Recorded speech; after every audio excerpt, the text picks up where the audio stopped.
Jim, thanks so much for joining us. Keith, it's fantastic to be here. I'm excited to talk to you because we're going to talk about PERSUIT, which is a company that if you're running a company, there are times you absolutely need to seek legal counsel externally.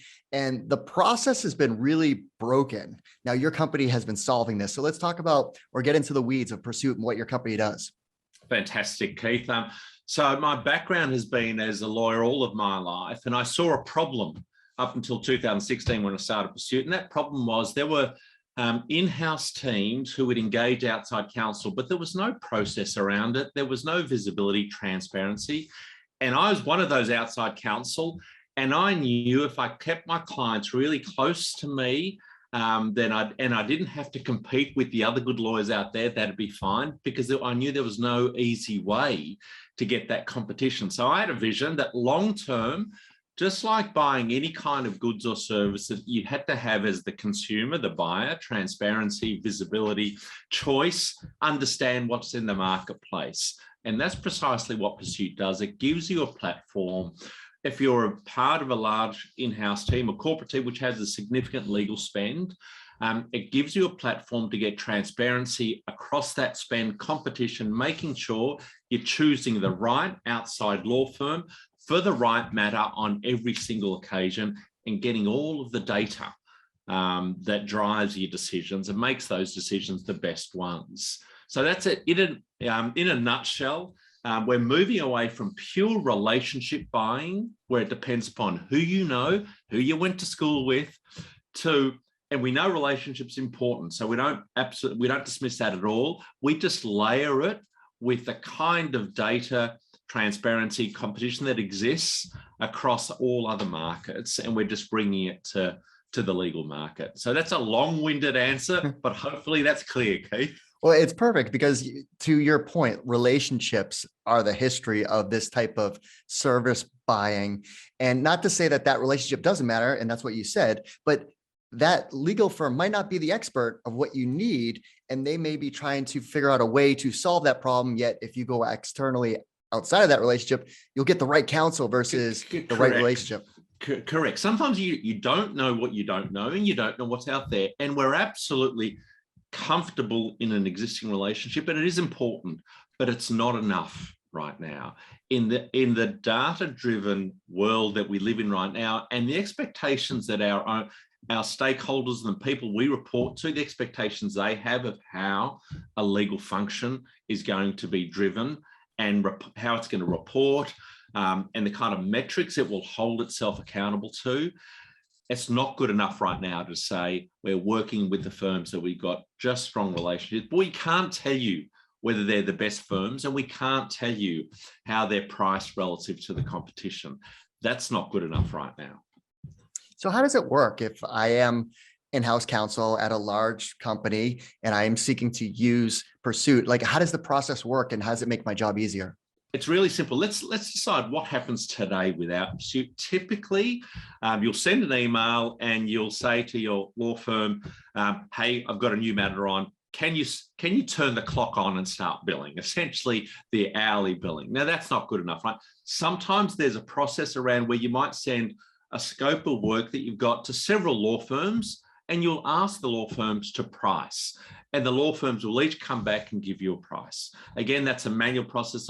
It's on email. What happens on PERSUIT is you actually have a platform in which you can use best practice templates for scoping work, any kind of external work, whether it's an M&A, whether it's a litigation, whether it's a trademark, employment matter. You take the template, you scope the work, you'll then invite your law firms to price on the basis of the scope of work that you provided. It's all on the platform. And when the prices come in, you get an apples and apples comparison from all of the proposals that the firms come in. You haven't put a spreadsheet together. You haven't had to download the emails and try to put the, it's all automated. And then, and this is a matter of your choice alone, you can provide the firms visibility, anonymized on the pricing that they've provided and what their competition is providing.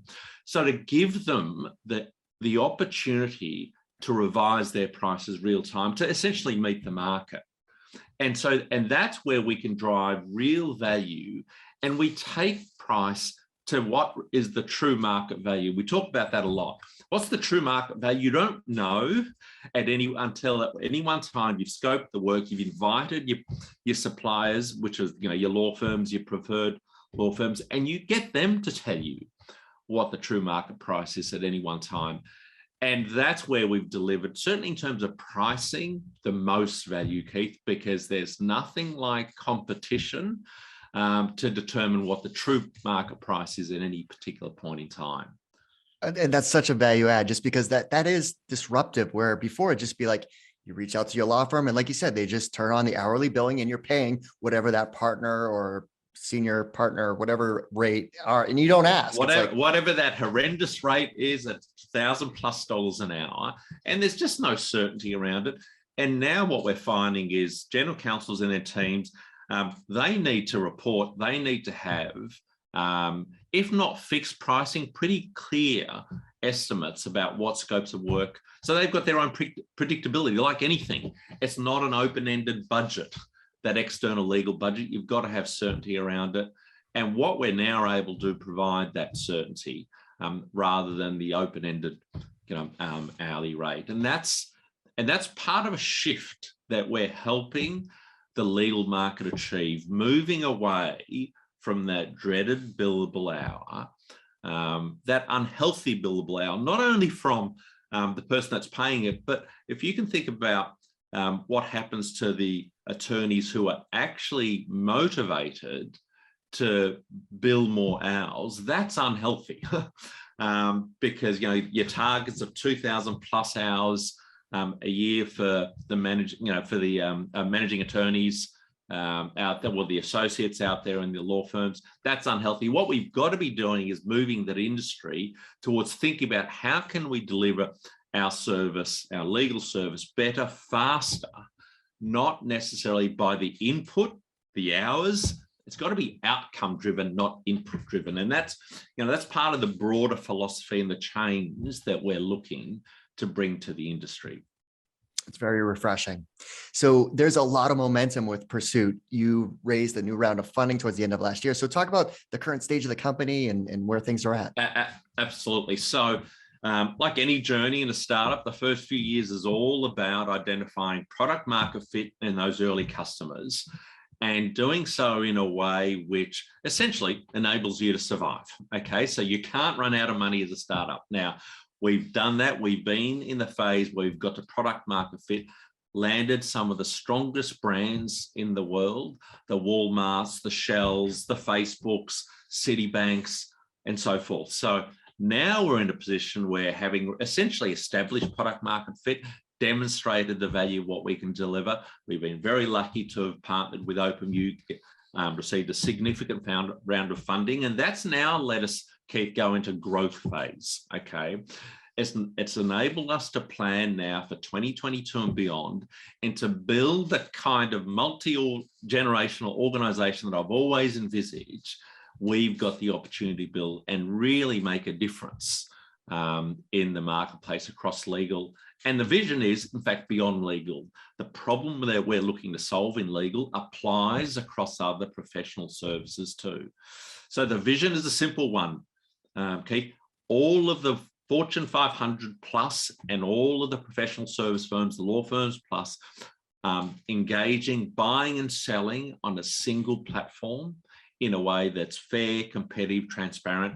And when I say fair, fair also for the suppliers, the law firms, the professional service. Why is it fair to them? Because they're actually getting more opportunities to put their best foot forward, more opportunities to meet the market, whereas being kind of otherwise, they might have been really not getting those opportunities because of an existing personal relationship, with other law firms. So back to your question, we're in the growth phase now, and I'm looking to put together the best team in the world to actually build a really great organization where culture is key, rewards, and for people, we all want to feel like we're part of something exciting, we're valued, we're making a contribution, and that's the kind of environment we're looking to build here, Keith. Something, because I recognize, I'm old enough now to know that these opportunities are unique. We're in a really lucky place right now, and I'm in a fortunate position where we can put together an awesome team and really give this what I call one cracking shot. Now, in terms of growth plans ahead for hiring, like which functional areas do you expect the hiring to happen for? We're across the board. We're across the sales function, the customer success function, the marketing function, finance, across the board, the typical kind of SaaS growth functions. We're looking for people across all of those. We've got a target to essentially double in size in between 21 and 22. We're well on the way to that target, but it's across all those functions. As I say, sales, customer success, marketing on the operation side too. So particularly also, I should say on the product and development side too, that's a really hard one right now. It's tough getting great product and dev people across the world, but that's what we're looking for too. So across all of the typical functions you see in SaaS businesses, that's exactly what we're looking at too. Now, you already mentioned, culture is very important to you. So talk about the culture at the company and what it's like working at PERSUIT. Yeah. So I'm kind of lucky enough to have had experience in my career what cultures are fantastic, what really works, and and what doesn't work. When we talk about PERSUIT, there are two or three things that I know are key for employees. They're key for all of us, and I've kind of highlighted them before. We want to be valued. We want to be respected. We want our voice to be heard. We want to be feeling like we're making a contribution, okay? And we want to be part of something exciting. If we can get all of those things right, if we can have a true respect for everyone, our voice is heard, feeling valued and contribution, feeling part of something which is really exciting, then you can build a great organization. But you've got to walk the talk too. And it's got to be from the top down. I've learned that. And sometimes we all stray. Sometimes we all do the talk, and sometimes the walk doesn't quite match it. And I'm proud right now of building a team where that happens. If that happens, it gets called out, it gets recognized, and we try and fix it, because culture is hard. You've got to work on it daily, and it's got to be from the top. And as I said, all of the things, walking the talk, it's important to me. It's it's great to do well in life. It's great to have on a great salary and so forth. But actually, unless you're waking up and you're fired up for what you're doing and you love, if I can make people love what they're doing in PERSUIT, then that makes the difference. Money is great, but you want to love what you're doing because you're doing it a lot and you're waking up every day. And that's part of what we're trying to build here at PERSUIT. Now, there are a lot of options for people to explore right now. The job market's very competitive. So why is now the ideal time to join PERSUIT? I think we're in a sweet spot. I really do. Let me say, when you need to be cautious, you need to be cautious when a company is actually still in that product market fit. They are still searching for product market fit. We're really lucky. We found it, and we're now in the scale up mode. Okay, so, and you have an opportunity, Keith. I talk about, and when we hire now, I talk about having an opportunity to be part of the first 50. That is a really awesome opportunity. Okay, and it doesn't come around all that often, where you've got product market fit, you've got funding, you've got the founding team to be part of a founding team. Let's call it the first 50 to 100 before that organization becomes 2, 3, 400, 1,000 and so forth. It is really special. And that is the opportunity kind of we're offering right now. Coming in essentially at the founding team level and helping build the culture, the business, and what I hope to be a multi-generational organization. Well, this is definitely an opportunity for someone to join a company at, as Jim mentioned, the foundational stages to help it grow to the next level. Great investors. I love companies where there's a problem that the founders saw firsthand that wants to solve. And it's a opportunity with a massive, massive just growth potential. So if you are interested in exploring opportunities at PERSUIT, You need to go to their company page on VentureFizz, which has all their job listings. As Jim mentioned, they're hiring across the board. So go to venturefizz.com/pursuit, and that's PERSUIT, and you'll see all their listings there. Jim, thanks so much for taking the time to walk us through all the great things happening at the company. I've had a great time. Thanks very much, Keith. Bye-bye. Well, I hope you enjoyed this video. At VentureFizz, our mission is to share the stories of companies, their people, and culture. So if you're interested in more interviews with founders and executives in the tech industry, make sure you click on the subscribe button. Thanks so much for watching.